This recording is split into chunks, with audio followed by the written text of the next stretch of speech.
So in Aikido, as in all martial arts, there are counters.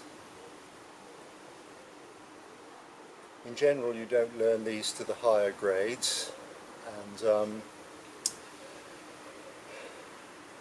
so here is a counter. So Menuchi, so you're doing it.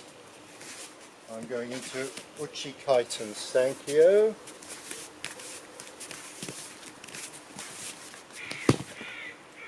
And he's reversing it into Shihonage. So, me to you. I'm doing it this time. You to me, other hand maybe.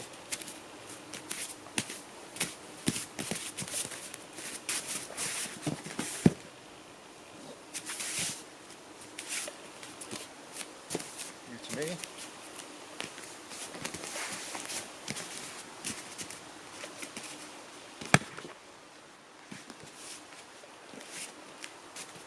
You.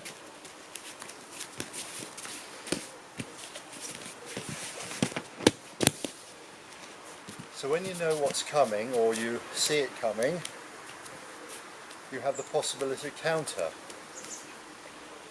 I mean, you may notice in that there was the odd strike put in. So he comes in,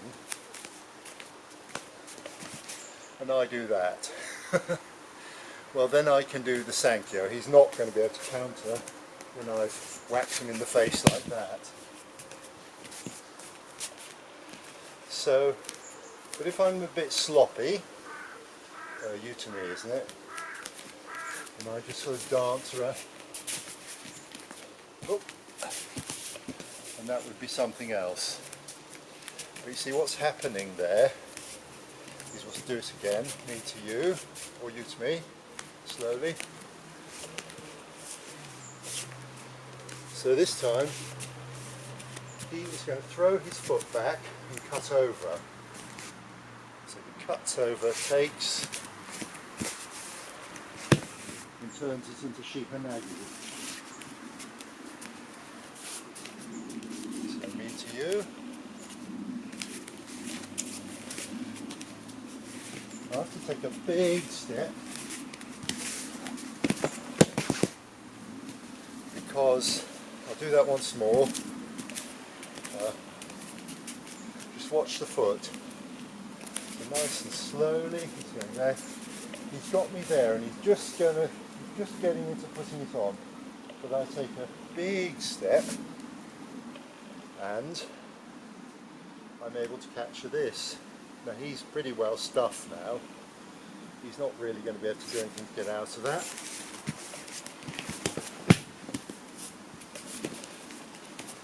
It's opportunistic. It's if you, I mean, you wouldn't just do this to a beginner just to be smart, but I mean, you would learn these in case, or rather than go down to bad technique in perhaps a real situation, or you know, if you're actually practicing these counters. Thank you. So now a counter to another technique. We'll go through it slowly at first. So you give me a ski, and I do the usual Koregesh effort. I come in to do the Koregesh. He moves in.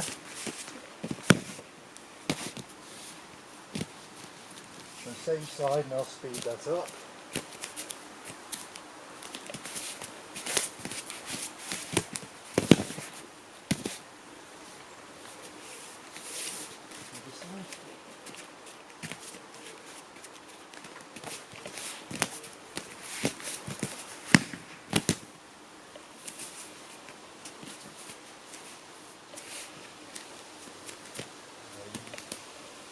To you.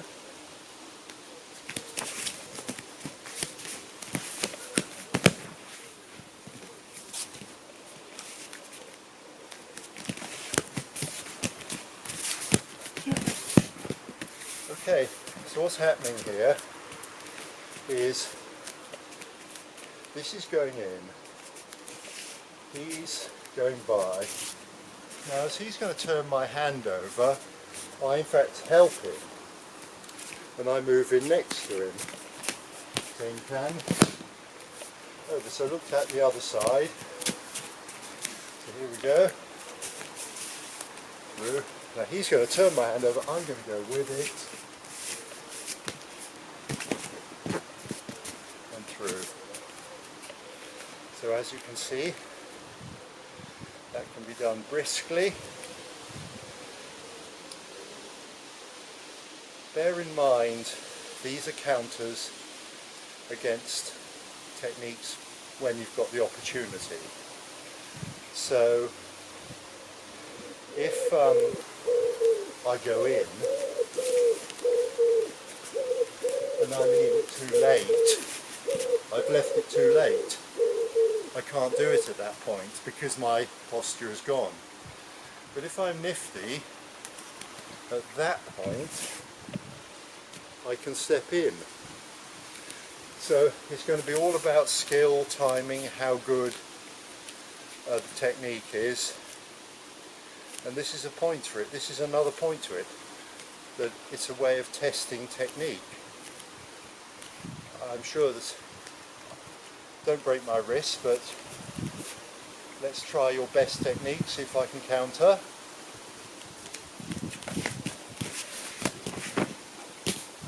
No. But if he gives me any latitude, then there's a possibility of counter. So it's worth learning from that point of view.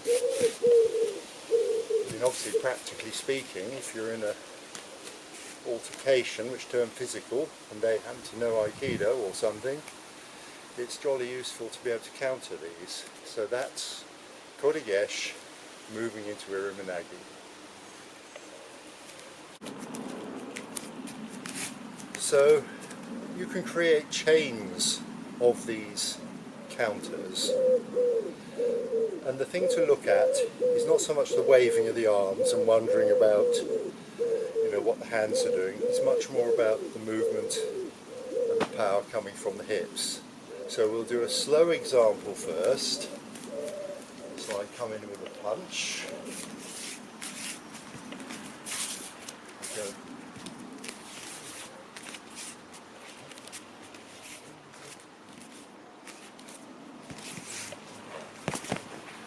So now we'll speed that up.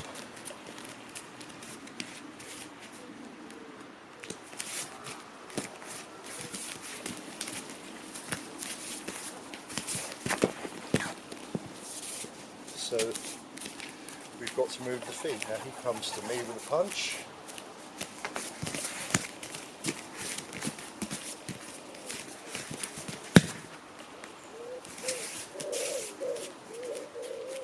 I go to him with this hand.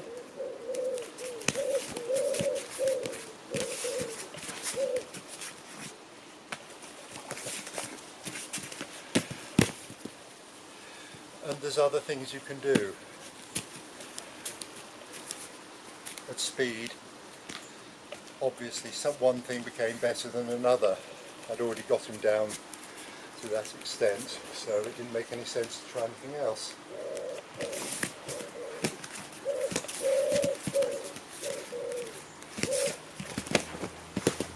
Me to you. This hand.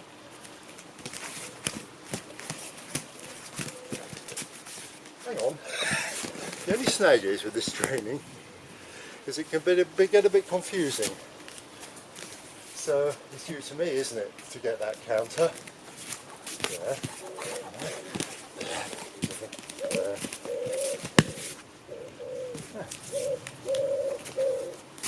So it's a bit of a mental exercise as well. Thank you. Here come the dogs. Hello doggies, what are you after?